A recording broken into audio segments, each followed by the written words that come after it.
Good morning students. आज हम पढ़ेंगे संप्रदान कारक चतुर्थी भक्ति पाठ 10। जैसा कि हमने पहले भी देखा था, हिंदी में जो कारक होते हैं और संस्कृत में वही विभक्ति कहे जाते हैं। हिंदी में संप्रदान कारकों के लिए या सभी कारकों के लिए कारक चिन्ह निर्धारित हैं और संस्कृत में कारक चिन्ह के स्थान पर विभक्ति चिन्ह निर्धारित है। जैसे कि हम संस्कृत में बोलते हैं बालकाय, तो हिंदी में हम बोलते हैं बालक के लिए। तो के लिए हमने परसर्ग का प्रयोग किया और संस्कृत में हमने बालकाय यानी विभक्ति चिन्ह या उस पद का या उस शब्द को ही हमने विभक्ति में बदल दिया, बालकाय बना दिया। इस शब्द में ही, इस संज्ञा शब्द में ही जो कारक चिन्ह है वह इंक्लूड है या चिपका हुआ है। तो आज हम पढ़ेंगे संप्रदान कारक और चतुर्थी भक्ति, दोनों एक ही है। इसका कोऑर्डिनेशन कैसे होता है, या हम हिंदी में जिसे संप्रदान कारक कहते हैं उसे संस्कृत में चतुर्थी भक्ति से संकेत करते हैं। जिसके लिए क्रिया की जाती है वह संप्रदान होता है। हम सभी जानते हैं के लिए अर्थ में इसका प्रयोग किया जाता है। संप्रदान में चतुर्थी भक्ति का प्रयोग होता है। जैसे कि पहला पद हम यहाँ पढ़ेंगे अनुवाद के जरिए। माता बालकाय दुग्धम यच्छति। माता बालकाय बालक के लिए दुग्धम यानी दूध, यच्छति यानी देती है। यहाँ पर बालकाय शब्द में चतुर्थी भक्ति का प्रयोग किया गया है और ये संप्रदान कारक है। संप्रदान कारक में जिस प्रकार से के लिए का अर्थ होता है उसी प्रकार चतुर्थी भक्ति में भी के लिए अर्थ निकलता है। तो माता बालकाय दुग्धम यच्छति, माता बालक के लिए दूध देती है। नेक्स्ट है सज्जना विद्याये सुखम त्यजन्ति। सज्जन व्यक्ति, अच्छे व्यक्ति, विद्याये विद्या के लिए, सुखम यानी सुख का, त्यजन्ति यानी त्याग करते हैं। जो अच्छे लोग हैं, जो विद्या प्राप्त करना चाहते हैं, वह विद्या प्राप्त करने के लिए सुखों का त्याग करते हैं। यहाँ पर विद्याये शब्द, विद्या स्त्रीलिंग है और चतुर्थी भक्ति का प्रयोग किया, तो स्त्रीलिंग में चतुर्थी भक्ति एक वचन विद्याये विद्या के लिए। नेक्स्ट है छात्रा पठनाय विद्यालयम गच्छन्ति। छात्रः बच्चे, बालक, विद्यार्थी, पठनाय पढ़ने के लिए, विद्यालयम विद्यालय को, गच्छन्ति जाते हैं। तो यहाँ पर पठनाय चतुर्थी भक्ति एक वचन पढ़ने के लिए, पठन शब्द से यहाँ पर पठ धातु से पठन प्रत्यय लगाकर क्षत्रिय प्रत्यय शांस प्रत्यय कर करके इसको पठन बनाया और पठनाय इस पद को चतुर्थी भक्ति एक वचन में बनाया। पठनाय पढ़ने के लिए, विद्यालयम गच्छन्ति विद्यालय को जाते हैं। यूयम मित्राभ्याम पुष्पाणि आनयत।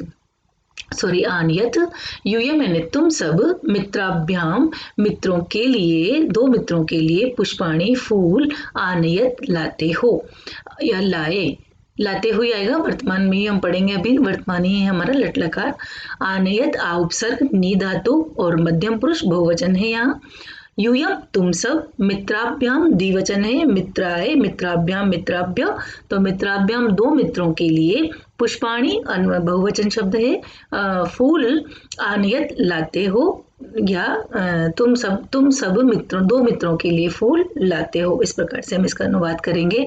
आनयत में आ उपसर्ग है और नी धातु मध्यम पुरुष बहुवचन का यह क्रिया है। नेक्स्ट है आचार्याभ्याम नमः। आचार्यों को नमः या प्रणाम। आचार्याभ्याम में भी द्विवचन है। आचार्याभ्याम दोनों आचार्यों को, दोनों शिक्षकों को नमः यानी प्रणाम। जब भी नमः शब्द आता है या नमः पद का प्रयोग किया जाता है तो जिसको नमन किया जाए उसमें चतुर्थी भक्ति का ही प्रयोग किया जाता है। चूंकि यहाँ पर दो आचार्य हैं, दो व्यक्ति हैं, इसलिए यहाँ आचार्य शब्द में चतुर्थी भक्ति द्विवचन का प्रयोग किया है। क्योंकि यहाँ पर दो हैं इसलिए द्विवचन है और विभक्ति चतुर्थी है, नमः शब्द के साथ चतुर्थी का ही प्रयोग किया जाता है। नेक्स्ट है ईश्वराय नमः। इसी प्रकार से नमः शब्द है यहाँ पर, इसलिए ईश्वराय जो ईश्वर शब्द है इसमें भी, क्योंकि ईश्वर एक है इसलिए इसमें भी एक वचन का प्रयोग किया गया है। चतुर्थी भक्ति एक वचन, ईश्वराय ईश्वर के लिए प्रणाम। आचार्याभ्याम नमः, आचार्यों को, दोनों आचार्यों को प्रणाम। नेक्स्ट है सैनिकाः देश रक्षायै तत्पराः सन्ति। सैनिक बहुवचन शब्द है, सैनिक, देश रक्षायै रक्षा शब्द स्त्रीलिंग है इसलिए चतुर्थी विभक्ति एक वचन रक्षा यही आएगा। देश रक्षाए सैनिक देश रक्षा के लिए तत्पर यानी तैयार संत यानी होते हैं या रहते हैं। सैनिक देश की रक्षा के लिए हमेशा तैयार रहते हैं। नेक्स्ट है शिक्षिकाभ्य अपि नमः। शिक्षिकाभ्य, शिक्षिका स्त्रीलिंग शब्द है और इसमें भी चतुर्थी विभक्ति बहुवचन। शिक्षिकाओं को, अध्यापिकाओं को भी प्रणाम। नमः प्रणाम, जो नमः शब्द होने के कारण जिसको प्रणाम किया जाता है उसमें चतुर्थी का प्रयोग किया जाता है। तो यहाँ शिक्षिका जो शब्द है बहुवचन में है इसलिए उन्होंने चतुर्थी बहुवचन लिया। शिक्षिकाभ्य अनेक शिक्षिकाओं या अध्यापिकाओं को भी प्रणाम। आगे देखेंगे। नेक्स्ट है वृद्धो वृद्धौ फलेभ्य इच्छतः। वृद्धौ दो वृद्ध हैं, वृद्धौ द्विवचन है यहाँ पर, प्रथमा विभक्ति द्विवचन। वृद्धौ दो वृद्धों को फलेभ्य फल के लिए इच्छतः चाहते हैं, या दो वृद्ध फल की इच्छा करते हैं, फल के लिए चाहते हैं। यहाँ पर भी इच्छतः जब शब्द आता है, इच्छतः चाहने अर्थ में, रोचते अर्थ में, तब भी चतुर्थी का प्रयोग किया जाता है। जिसकी इच्छा रखते हो, जिसको चाहा जाए, उसमें चतुर्थी का प्रयोग होता है। तो यहाँ पर दो वृद्ध फल की इच्छा या फल के लिए चाहते हैं, फल को चाहते हैं। फलेभ्य में बहुवचन है तो फलों को चाहते हैं। दो वृद्ध फलों को चाहते हैं। नेक्स्ट है वयम क्रीड़ायै बहिः गच्छामः। वयम यानी हम सब, उत्तम पुरुष बहुवचन का कर्ता। हम सब क्रीड़ायै खेलने के लिए, बहिः यानी बाहर, गच्छामः जाते हैं। उत्तम पुरुष बहुवचन का कर्ता है इसलिए उत्तम पुरुष बहुवचन की ही क्रिया गच्छामः है। तो हम सब क्रीड़ायै खेलने के लिए, क्रीड़ा शब्द स्त्रीलिंग है इसलिए चतुर्थी विभक्ति एक वचन स्त्रीलिंग में लिया हमने। क्रीड़ायै बहिः यानी बाहर, गच्छामः यानी जाते हैं। हम सब खेलने के लिए बाहर जाते हैं। नेक्स्ट है मेघा जलाय भवन्ति। मेघा यानी बादल, जलाय यानी जल के लिए, भवन्ति यानी होते हैं। यानी बादल जल बारिश करने के लिए, जल देने के लिए होते हैं। तो बादल में प्रथम विभक्ति बहुवचन और जलाय में जल के लिए चतुर्थी विभक्ति एक वचन है। भवन्ति होते हैं क्रिया है, वही प्रथम पुरुष बहुवचन की। सूर्य प्रकाशाय भवति। इसी प्रकार से सूर्य के लिए प्रथम पुरुष एक वचन या प्रथम विभक्ति एक वचन भी हम बोल सकते हैं। सूर्य प्रकाशाय प्रकाश के लिए, भवति यानी होता है। सूर्य प्रकाश देने के लिए होता है और बादल जल देने के लिए होते हैं, या जल के लिए होते हैं और सूर्य प्रकाश के लिए होता है। इस प्रकार यहाँ पर के लिए अर्थ में चतुर्थी का प्रयोग किया गया है। अब हम यहाँ पर प्रश्नोत्तर देखेंगे। अभ्यास कार्य पहला प्रश्न है एक पदेन उत्तरत, एक पद में उत्तर दें। सज्जना कस्यै सुखम त्यजन्ति। कस्यै किसके लिए, चतुर्थी विभक्ति एक वचन में ही प्रश्न पूछा गया। किम सर्वनाम का यहाँ पर स्त्रीलिंग, चतुर्थी विभक्ति एक वचन है। कस्यै तो हमें स्त्रीलिंग में ही जवाब देना है। विद्यायै विद्या के लिए। सज्जना किसके लिए सुख त्यागते हैं, विद्या के लिए। इसी उदाहरण को देखते हुए हम प्रश्न करेंगे। मेघा कस्मै भवन्ति। मेघा किसके लिए होते हैं, मेघा जलाय भवन्ति। मेघ या बादल बारिश के लिए या जल के लिए होते हैं। नेक्स्ट है सूर्य कस्मै भवति। सूर्य किसके लिए होता है, सूर्य प्रकाशाय भवति। सूर्य प्रकाश देने के लिए होता है, तो यहाँ लिखेंगे हम प्रकाशाय। नेक्स्ट है वृद्धौ केभ्य इच्छतः। दो वृद्ध क्या चाहते हैं, किसकी इच्छा रखते हैं, किसके लिए इच्छा करते हैं, फलेभ्य फलों के लिए। तो दो वृद्ध फलेभ्य इच्छतः फलों की इच्छा करते हैं या फल के लिए इच्छा रखते हैं। नेक्स्ट है माता कस्मै दुग्धम यच्छति। माता किसके लिए दूध देती है, माता बालकाय दुग्धम यच्छति। माता बालक के लिए दूध देती है। जब भी यच्छति शब्द आता है दा धातु में, देने के अर्थ में, तब भी चतुर्थी का प्रयोग होता है। तो किसके लिए, बालक के लिए चतुर्थी का प्रयोग किया हमने। अगला प्रश्न है कोष्ठकेषु दत्तेषु शब्देषु चतुर्थी विभक्ति प्रयोगेन रिक्त स्थानानि पूरयेत्। कोष्ठक में दिए गए शब्दों में चतुर्थी विभक्ति का प्रयोग करें और रिक्त स्थानों की पूर्ति करें। यहाँ पर दे रखा है हमें क देखेंगे वयम, फिर पठन शब्द दे रखा है कोष्ठक में विद्यालयम गच्छामः। हम सब विद्यालय जाते हैं। पठन में किसके लिए, पढ़ने के लिए, तो पठनाय चतुर्थी विभक्ति बनाएंगे हम इसकी। वयम पठनाय विद्यालयम गच्छामः। नेक्स्ट है जनाः उद्यानम गच्छन्ति। लोग उद्यानम यानी बगीचे में जाते हैं। किसके लिए, भ्रमण घूमना इसका चतुर्थी विभक्ति बनाएंगे एक वचन भ्रमणाय। तो जना भ्रमणाय उद्यानम गच्छन्ति, लोग घूमने के लिए बगीचे में जाते हैं। नेक्स्ट है गृहम भवति, घर होता है किसके लिए, रहने के लिए। तो निवास शब्द दे रखा है, हम इसकी चतुर्थी विभक्ति एक वचन बनाएंगे निवासाय। गृहम निवासाय भवति, घर रहने के लिए होता है। नेक्स्ट है घर नमः शब्द आ गया, हमें चतुर्थी विभक्ति का प्रयोग करना है जनक शब्द में। जनक को प्रणाम या पिताजी, मतलब जनक का मतलब पिताजी होते हैं, तो जनकाय नमः, जनक के लिए, पिता के लिए या पिता को प्रणाम। नेक्स्ट है सैनिका गच्छन्ति, सैनिका यानी कि सैनिक, गच्छन्ति यानी जाते हैं। यहाँ पर रक्षा शब्द दिया है, इसे चतुर्थी विभक्ति बनाएंगे तो रक्षा यही, चूंकि ये स्त्रीलिंग है तो रक्षा यही बनेगा, य पे ऐ की मात्रा आएगी। तो सैनिका रक्षा यही गच्छन्ति, सैनिक रक्षा के लिए जाते हैं। नेक्स्ट वन कोष्टकात् उचितम विकल्पम चुनित, कोष्टक से हमें उचित विकल्प चुनना है। तो यहाँ पर के लिए वाक्य, अगर हम के लिए का प्रयोग करते हैं तो हमें चतुर्थी का प्रयोग करना है। यहाँ पर उदाहरण दे रखा है इन्होंने घूमने के लिए, तो हम भ्रमणम घूमने को, भ्रमणाय घूमने के लिए, भ्रमणेन घूमने से, तो हमारा उचित अर्थ होगा भ्रमणाय। हम अब देखेंगे फर्स्ट वन क है प्रकाश के लिए, प्रकाशम यानी प्रकाश को, प्रकाशाभ्याम यानी कि प्रकाशाभ्याम बहुत सारे प्रकाश को, दो प्रकाश को, और प्रकाशाय तो यहाँ पर हुआ प्रकाश के लिए, यहाँ पर एक वचन में है प्रकाश के लिए, यहाँ पर प्रकाशाभ्याम द्विवचन है तो हम द्विवचन नहीं एक वचन ही लेंगे, क्योंकि यहाँ पर हमें एक वचन का ही लिखना है, तो हमने लिखा प्रकाशाय। नेक्स्ट है अनेक फलों के लिए, यहाँ बहुवचन होना चाहिए क्योंकि अनेक लगा दिया फलों के लिए, तो फलई यानी फलों से या फलों के द्वारा, फलेभ्य यानी अनेक फलों के लिए, फलानि यानी अनेक फल, द्विवचन और बहुवचन, द्विवचन और प्रथम पुरुष, प्रथम विभक्ति और द्वितीय विभक्ति बहुवचन में यहाँ पर फलानी आता है, तो यहाँ पर ये नहीं होगा, के लिए अर्थ में है इसलिए चतुर्थी विभक्ति लेंगे और बहुवचन लेंगे तो फलेभ्य अर्थ आएगा, तो यहाँ पर हम लिखेंगे फलेभ्य।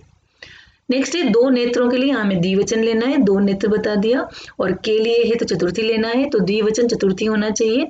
नेत्राभ्याम नेत्रे और नेत्रेण, नेत्राभ्याम चतुर्थी विभक्ति द्विवचन है, नेत्रे यहाँ पर भी द्विवचन है पर ये द्वितीय विभक्ति है, और नेत्रेण तृतीय विभक्ति एक वचन है, तो हम लेंगे यहाँ पर नेत्राभ्याम दो नेत्रों के लिए, चतुर्थी विभक्ति द्विवचन। नेक्स्ट है अनेक लड़कियों के लिए, यहाँ पर बहुवचन प्रयोग करेंगे क्योंकि यहाँ पर अनेक लिखा है इन्होंने, और लड़कियों के लिए तो चतुर्थी विभक्ति का प्रयोग, तो बालिका यही, यहाँ पर एक वचन है, एक बालिका के लिए, बालिकाभ्य बहुत सारी बालिकाओं के लिए, और बालिकाभ्याम दो बालिकाओं के लिए, तो हमें अनेक दिया गया है तो हम अनेक के लिए अर्थ लिखेंगे बालिकाभ्य, अनेक बालिकाओं के लिए। नेक्स्ट है निम्नलिखित शब्दों की, निम्नलिखित शब्दानाम चतुर्थी विभक्ति रूपाणी लिखित, हमें जो शब्द दे रखे हैं उनका चतुर्थी विभक्ति में रूप लिखना है, एक वचन द्विवचन बहुवचन चतुर्थी विभक्ति का ही प्रयोग करना है हमें। नर शब्द है तो चतुर्थी विभक्ति एक वचन होगा नराय, द्विवचन हो गया नराभ्याम, और बहुवचन होगा नराभ्य। नेक्स्ट है वृक्ष, वृक्षाय, दोनों ही पुल्लिंग है, नर भी पुल्लिंग था और वृक्ष भी पुल्लिंग है, वृक्षाय, फिर द्विवचन होगा वृक्षाभ्याम और बहुवचन होगा वृक्षाभ्या। इसी तरह रमा है, रमा स्त्रीलिंग है तो हम इसमें लिखेंगे एक वचन में चतुर्थी विभक्ति एक वचन में रमायई, रमाय और फिर ऐ की मात्रा रमायई, द्विवचन में रमाभ्याम और बहुवचन में रमाभ्य। पुस्तक है, हालांकि नपुंसकलिंग है परंतु तृतीय विभक्ति से यह पुल्लिंग की तरह ही रूप चलते हैं, तो हम लिखेंगे पुस्तकाय, पुस्तकाभ्याम और पुस्तकाभ्य। नेक्स्ट है अगला प्रश्न है हमारा, शब्दों को अर्थ के साथ हमें मिलान करना है। यहाँ हमें एक ब्लॉक में शब्द दे रखे हैं और दूसरे में इन्हें अर्थ दे रखे हैं, हमें इनको कोऑर्डिनेट करना है, सही चुनना है अर्थ। तो पहला है वानराय, बंदर के लिए, शिक्षिकायै, अध्यापिका के लिए, और फिर है विद्यायै, विद्या के लिए, क्रीड़ायै, खेलने के लिए। अगला प्रश्न है कोष्टकात् उचित पदम चित्वा रिक्त स्थानानि पूरयेत्, कोष्टक से हमें उचित पद चुन करके और रिक्त स्थानों की पूर्ति करनी है। पहला प्रश्न है वयम गच्छामः, हम सब जाते हैं, तो भ्रमणाय, भ्रमणेन और भ्रमणस्य तीन इन्होंने विकल्प दे रखे हैं। भ्रमणाय यानी घूमने के लिए, भ्रमणेन यानी घूमने से, और भ्रमणस्य यानी घूमने का। तो उचित विकल्प आएगा भ्रमणाय, घूमने के लिए। वयम गच्छामः, हम सब भ्रमणाय गच्छामः, हम सब घूमने के लिए जाते हैं, तो भ्रमणाय सही होगा। नेक्स्ट है बालकाः गच्छन्ति, बालक जाते हैं। क्रीडायै, क्रीडया, क्रीडा भी तीन विकल्प हैं यहाँ पर भी। क्रीडायै खेलने के लिए, क्रीडया खेलने से, खेलने के द्वारा मतलब, और क्रीडा भी बहुत सारे खेलने के द्वारा। तो यहाँ पर भी हम क्रीडायै का प्रयोग करेंगे, चतुर्थी विभक्ति एकवचन खेलने के लिए। बालकाः क्रीडायै गच्छन्ति। नेक्स्ट वन, माता भोजनम यच्छति, माता भोजन देती है, किसको देती है? पुत्रम, पुत्र को, पुत्राय पुत्र के लिए, पुत्र से पुत्र का। एक्चुअली यहाँ जब भी यच्छन्ति का प्रयोग हो, यच्छन्ति मतलब दा धातु का प्रयोग हो, तो हम चतुर्थी का प्रयोग किया जाता है, करेंगे यहाँ पर। तो हम पुत्रम नहीं बल्कि पुत्राय लिखेंगे। माता पुत्राय भोजनम यच्छति, माता पुत्र के लिए भोजन देती है। नेक्स्ट है दुग्धम हितकरम भवति, दूध हितकर यानी कि कल्याणकारी होता है, अच्छा होता है। स्वास्थ्येन, स्वास्थ्य से, स्वास्थ्यान स्वास्थ्य को, और स्वास्थ्याय स्वास्थ्य के लिए। तो हम यहाँ पर स्वास्थ्याय के लिए चुनेंगे, स्वास्थ्य के लिए। तो दुग्धम स्वास्थ्याय हितकरम भवति, दूध स्वास्थ्य के लिए हितकर होता है। नेक्स्ट वन, वृक्षः फलन्ति, वृक्ष फलीभूत होते हैं या फलते हैं, फलवान होता है, फल से युक्त होता है। तो परोपकाराय, परोपकार करने के लिए, दूसरों का उपकार करने के लिए। परोपकारम, दूसरों का उपकार को, परोपकाराय दूसरे उपकार ने या में। तो यहाँ पर हम लिखेंगे परोपकाराय। वृक्षा परोपकाराय फलन्ति, वृक्ष दूसरों का उपकार करने के लिए फलवान होते हैं, फल से युक्त होते हैं। यह आंसर्स हम, ये जो भी सही आंसर हैं वह आप कॉपी में करेंगे। एक बार मूल्यपरक प्रश्न देखेंगे। किम तुम परोपकारम करोषि, क्या तुम परोपकार करते हो? यस, हमें परोपकार करना चाहिए, तो हम लिखेंगे आम अहम परोपकारम करोमि। फिर है किम तुम निर्धनेभ्य अन्नम वस्त्रादिकम यच्छसि, क्या तुम निर्धनों के लिए, चतुर्थी विभक्ति बहुवचन, गरीबों के लिए अन्न और वस्त्र आदि देते हो? तो हम लिखेंगे आम अहम निर्धनेभ्य अन्नम वस्त्रादिकम यच्छामि, हाँ मैं निर्धनों के लिए वस्त्र आदि देता हूँ।